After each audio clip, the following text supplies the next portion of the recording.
The Education Ministry has revealed that almost 2,000 teachers are out of the public education system on leave.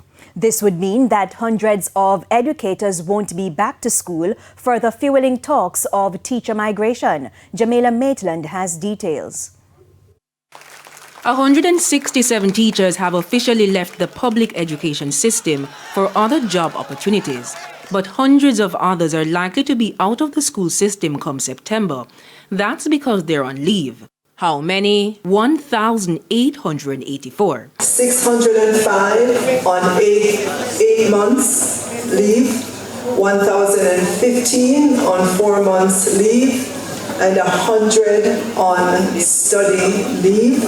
And that is being done when we did the budget for that. The cost is a little over $3 billion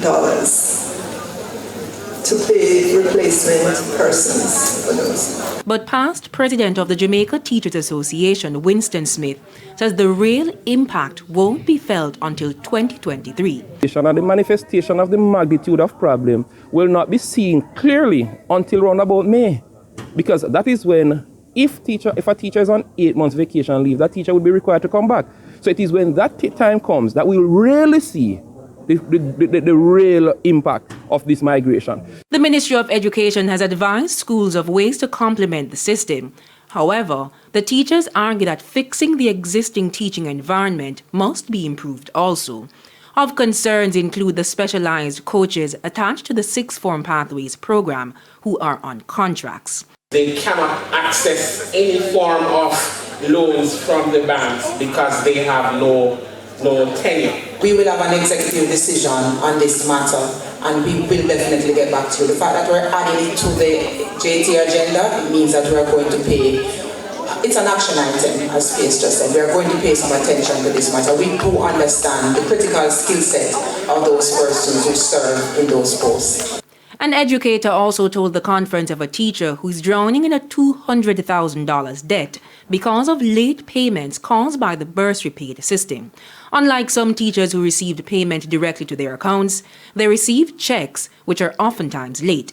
The Education Minister Favour Williams said the system will soon change. Eventually, there will be no longer bursar-paid schools.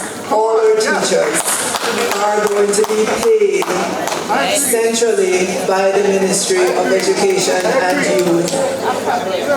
And so many of these problems that you would have been experiencing over many years, once we do that, you should not be having these problems. But the teachers are getting impatient, pointing to the ripple effects of the consistently late payments. You said very soon, how soon, and should we continue to suffer like this until it's done? And although they didn't receive a timeline, they say they're comfortable with the acknowledgement by the ministry. Jamaica Maitland, TVJ News.